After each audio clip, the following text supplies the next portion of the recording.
Hey everybody, it's Jack. I'm here with a new recipe. I've done it before, but hopefully something you can add to your recipe books or try it out for yourselves. So today we're making a meatless meatloaf. I know that sounds just ridiculous, but being vegan, I have to find creative ways to, you know, get creative with my cooking, so I'm able to enjoy different flavors, enjoy different things. So if you want to try this out, it's a great way to get extra vegetables. I even did stuff like this back when I made regular meatloaf. Anyways, I made it with turkey meat, but I still added and kind of made it the same way. Anyways, so you can kind of look for something like this in a different recipe, or just try this with meat as well and see how it works. It's just a great meatloaf is a great way you can add a lot of extra vegetables into it. I know it sounds weird because it is meatloaf, but this is a completely meatless meatloaf, so we'll check it out.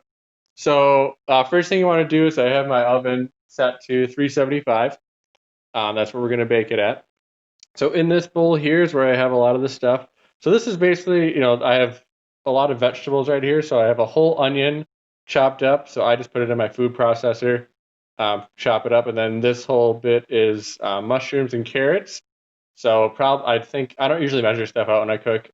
So I put about three handfuls of each baby carrots and regular mushrooms into a food processor, chopped them up. So it's probably like 2 to 2.5 cups worth of chopped carrots and mushrooms, and then a whole onion.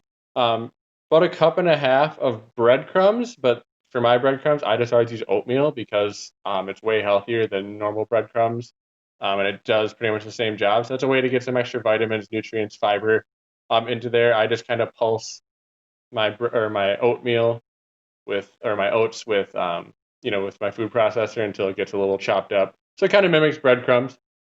Here's the main source. So this is chickpeas.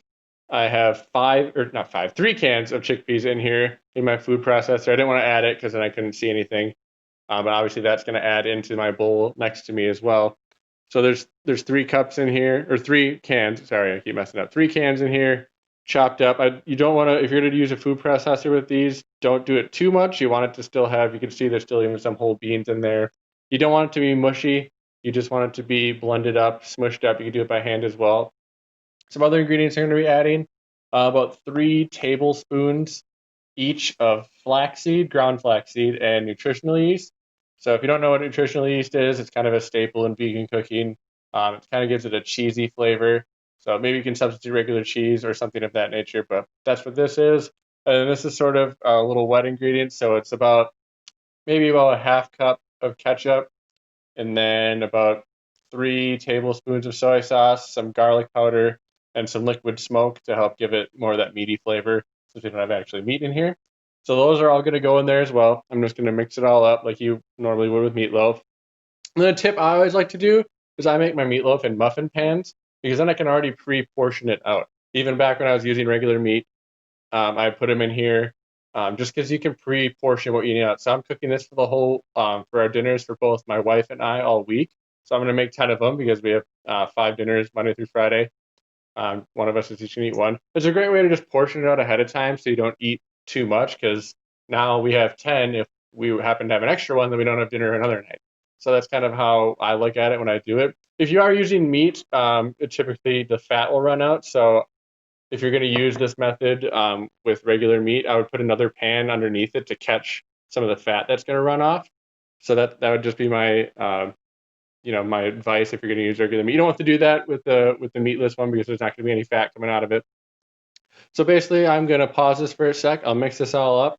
I'll show you what they look like when they're in the pan. They're going to be pretty big because again, without meat, you can kind of eat a lot more. So I'm going to make these pretty big. They're kind of going to be overflowing, but they'll still stick together and kind of just be what I want. So again, 375 for the oven. Got all the ingredients. I'm going to pause this quick and I'll show you what it looks like when I get it all in there.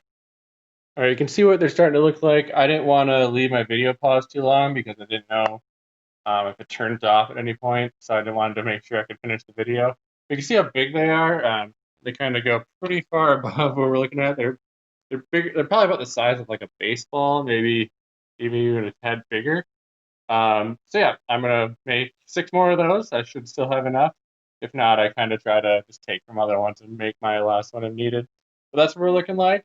You just bake them. I believe it's for like 45 minutes. Again, 375 degrees.